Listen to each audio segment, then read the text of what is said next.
if you're happy with that.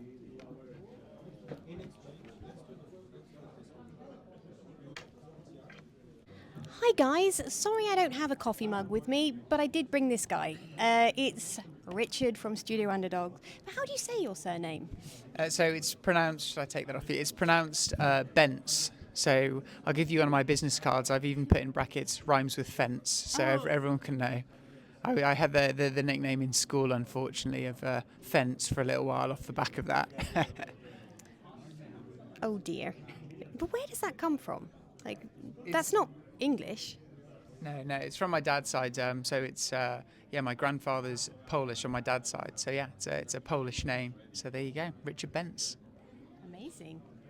Thank you. Well, we're here at Beaurivage. It's Geneva, if you don't know, and it's a pretty intense week, more for him than for me. We've got some novelties, we've got some ridiculousness, and something from last year as well. But I'm going to pass it to Richard to start with... What should we start with? I guess let's start from oldest to newest. Okay. How's that? So this will be oldest, I think. Yeah. So this was, I think, something that we launched actually in the Beaurivage in August with our good friends at Moser. This was our Project Passion, which was a lot of fun and allowed me to put some of my design skills to the test at a horology level. Yeah, but it really pissed me off because I was talking to Richard and I was like earnestly saying, maybe I'll be able to buy one of your watches, your next one. This Passion will be so great. And then I was like, H. Moser. Like, what the actual hell? And I think it probably did annoy a few tiny amounts of people, but I think you came back so well. Do you have any lessons that you learn about that? I think was it shocking to the visceral reaction from your fans? Yeah, so it was a real mixed bag of reaction. There was, some people that were super excited for me and super excited for Studio Underd0g in terms of, hold on, this is a brand that didn't exist 4 years ago, and now they're having the opportunity to collaborate with, one of the biggest, most kind of, well-respected independents that there is.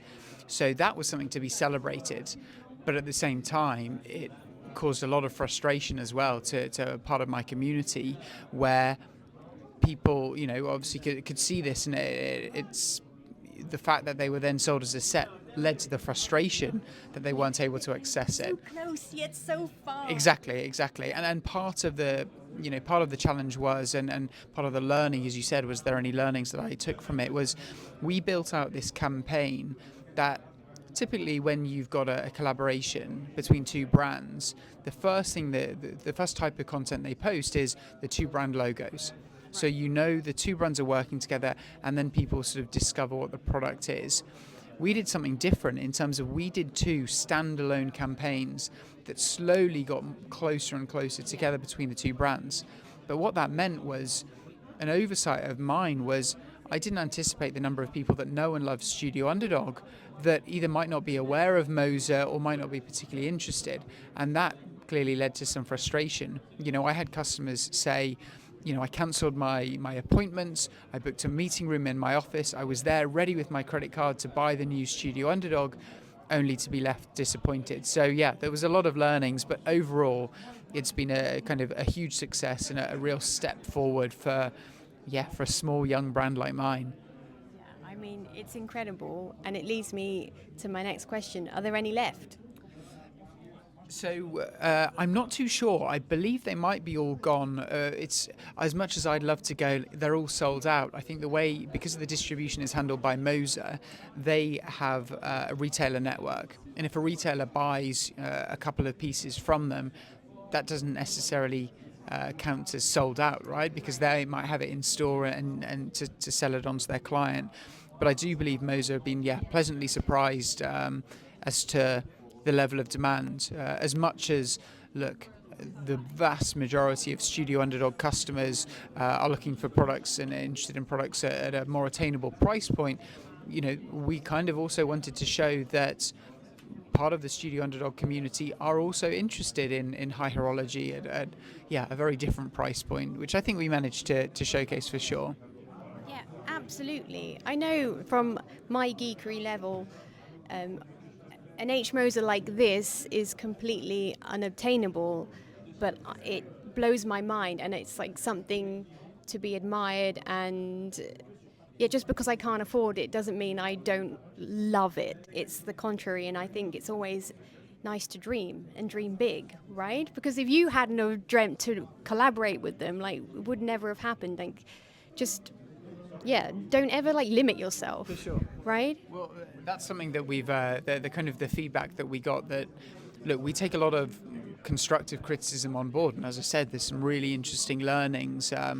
If you asked me, would I change anything about the project? I don't think I would. There wouldn't be a thing that I do differently. I think for a young brand, they're kind of the achievement that this feels like as a designer for my, even just for myself. This is a brand that I've looked up to for so many years, and someone told me recently that they felt like it was the knighthood for Studio Underd0g by the Swiss, saying, you're accepted, approved, exactly. Surely that was the GPHG nomination for the watermelon. That is pretty much approved. For sure, I guess that was the very the initiation, first. maybe the knighthood, and now this is like the crowning. Okay, nice, good analogy. Yeah. This certainly, it felt, and even just for myself, kind of selfishly and personally as a designer, it was a milestone moment for me and my career. I'll have to show you at some point the very first watch I designed, which was a Minions watch I've seen it. I've seen shot the discs. So it's so funny. Yeah, it feels like we've come a long way for sure. Yeah. Okay, so a little bit of a Blue Peter moment, because Richard actually had to prize this watch off someone's hands, but this leads us to the newest collaboration, which is, in my eyes, an absolute masterpiece and just a gorgeous. It's a work of art, and I'm going to stop blabbering because I'll let Richard talk about his own watch, not me. So yeah, this is yesterday's reveal. It's our collaboration with Sartory, who are a brand that I only had the opportunity to meet this time last year when I came to the Beau Rivage, saw the watches that they were presenting, and also saw the space that they were presenting in, which is kind of initiated the conversation. I was like, this is where I want to be. This is where I see my brand. So that sparked the conversation of, well, maybe there's something that we can do together to unite the two brands in this space and bring something to the world that will put a smile on people's face. But it's a nice transition onto this one, because I was a little bit apprehensive. This is another watch that plays at a very different price point to the core Studio Underd0g range, but it's something that I wanted to showcase, that the level of design and the kind of the quality of design that we put into our core range, which is typically sub 1,000, can still be respected and admired at a very different price point, at haute horology level. And this is a similar vein. So this is, you'll even see on the branding at the 12 o'clock, we've got the Sartory logo, and at 6 o'clock, it says by Studio Underd0g. And effectively what that means is we've come in almost like a design studio, as a design house, to come in and put our playful twist on someone else's piece. So as soon as I saw their sort of the guilloche work that they do, I knew I wanted to focus on that and utilize that technique to represent something fun and playful. So that's what you see in the center, the kind of the guilloche work, and it instantly made me think of the innards of sort of the central area of a sunflower, and I wanted to create a watch that was playful in that regard, while still, even if you didn't know what the kind of influence was, it still just looks like a beautiful piece. So this was one that we launched really to celebrate the fact that it's us two sharing the same space in the same room. So we've limited it to 10 pieces. As I said, the price point is different from your typical Studio Underd0g. This is closer to 13,000 even euros. But I've been really pleasantly surprised by the response. Yesterday when I hit go live, I was a bit anxious, thinking, are we going to get a similar reaction in terms of people almost telling us to stay in our lane? fortunately, that wasn't the case, and people have really understood what we've been trying to achieve here. I totally agree. And yeah, just from when I posted the watch, this just huge outpouring of love for the watch. But I also think if you look, obviously they have the same DNA, but they are very different. This is a Marmite watch. This is, to me, a lot more commercially appealing.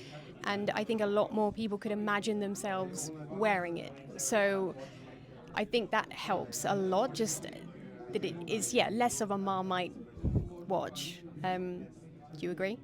Yeah, I'd say part of that is because it's almost that small twist and refinement at the end. It's almost, for example, if we'd not done the petal engravings on the outside, and not done that little green inlay, that could just be a very traditional looking, dressy style watch.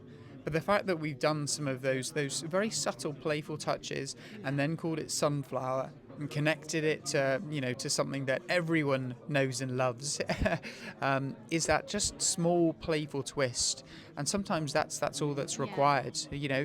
I've spent five years working at Braun or Brown, and the mantra there is less is more, and that's kind of been utilised here to an extent. Yeah, and it's all in the detail with this watch. You just look at the ring, but how it's not touching the inner circle, and you see the petals.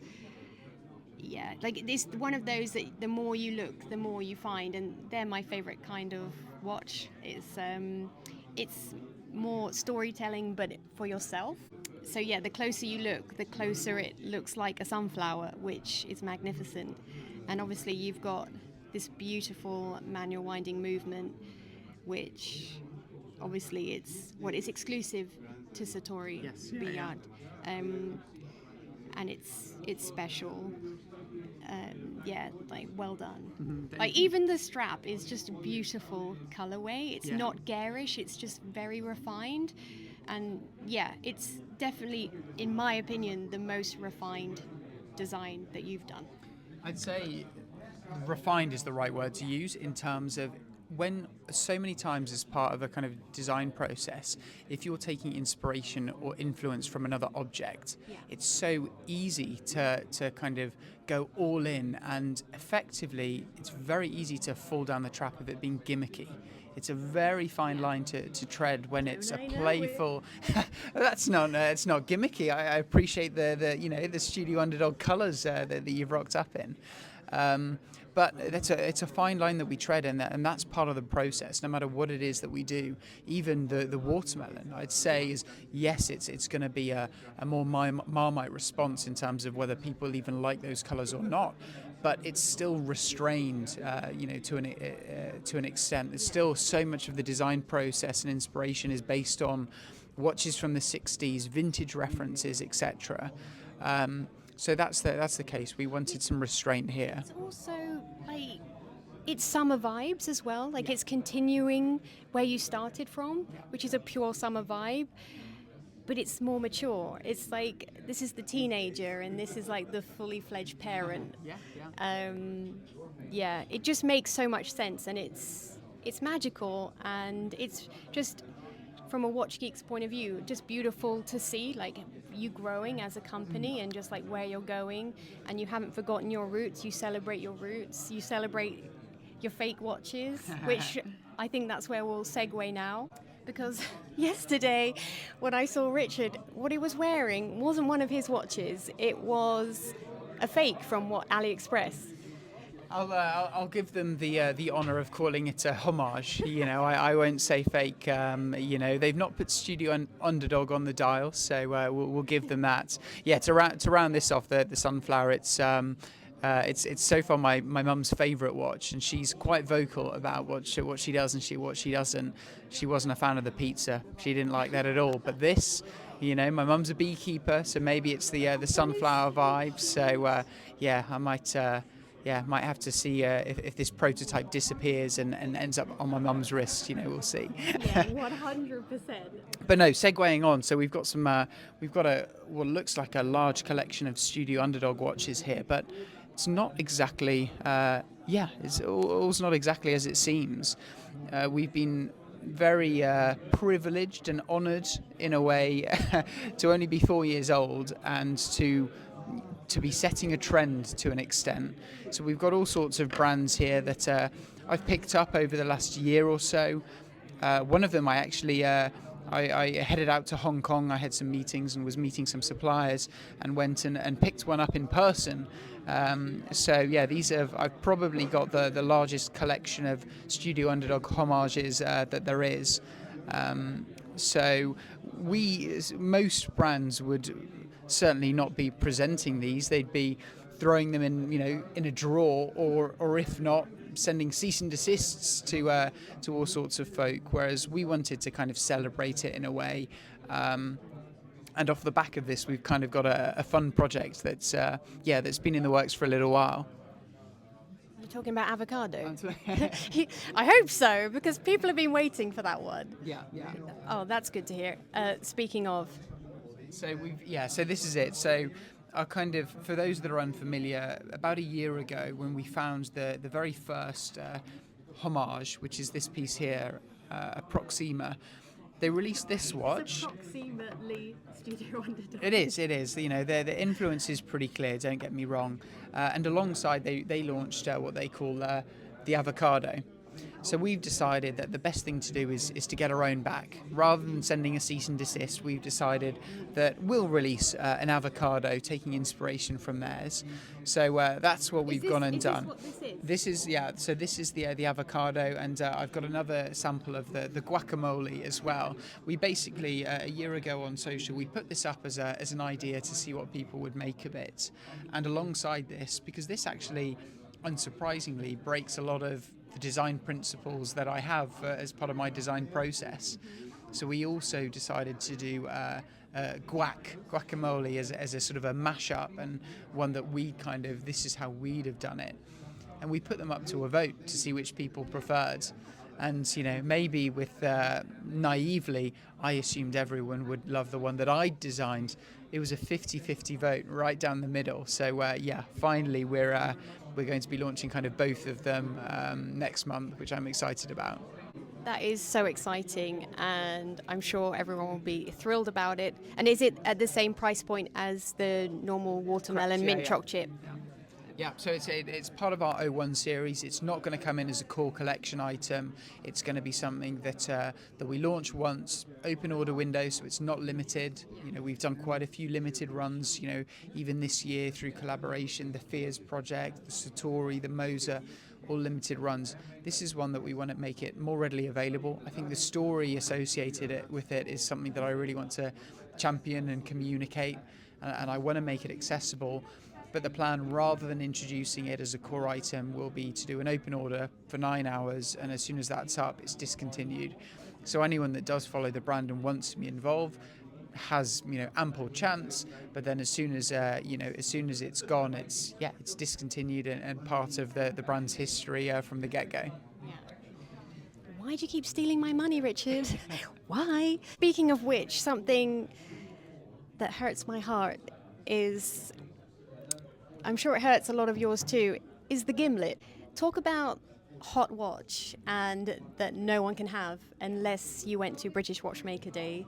And I just love the story behind it, and I'm a huge fan of Fears. I'm a huge lover of Nicholas, and I love that you're best mates, and I love that you made this. I'd love you to talk about it a little bit, and hoping that you can say that there's something more for us people that weren't there. No, it's all good news. Don't get me wrong.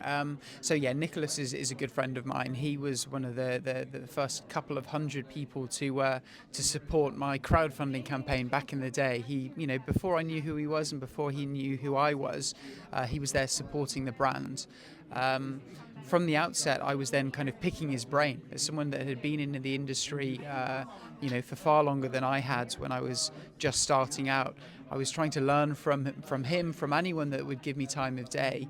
And over the course of the 4 years that I've run the business, we've become really good friends. So back in, I think it must have been early 2022, I was showing him the development, what I had in mind, the newness, and the idea was planted that maybe there was an opportunity to work together. This was originally coined Project 23 because it was meant to launch in 2023, but there was some technical challenges, and finally we got around to launching it. And we decided to, as a collaboration piece, do a limited run of 200 pieces, which was, we've never sold 200 pieces during an event. Even logistically, it's almost an impossibility in terms of if we were to sell 200 pieces during British Watchmakers Day, that's a sale just over every 2 minutes. We thought that's unrealistic. So the intention was we expected to sell maybe 50 to 100 pieces during the show and make some online availability. But as you said, it kind of captured the attention and the hearts of many, and the buzz on British Watchmakers Day for these 200 pieces was incredible. There was people queuing from outside the venue from 5 in the morning. I spoke to people that flew in from the States, Singapore, Korea, saying that they were just here to grab the gimlet. So the response was way beyond either of our wildest expectations. We do online drops, and the drop days are exciting. There's a real buzz and an energy, but it's all online. It's all people sat on their phones or at their desks all over the world. To be able to do that and see that in a physical space and a reality was something that I've always wanted to achieve and see, and we did just that. Because of its popularity, we had over 6,500 people express their interest online. So it was How many? over 6,500, which was again way beyond kind of the what we're expecting.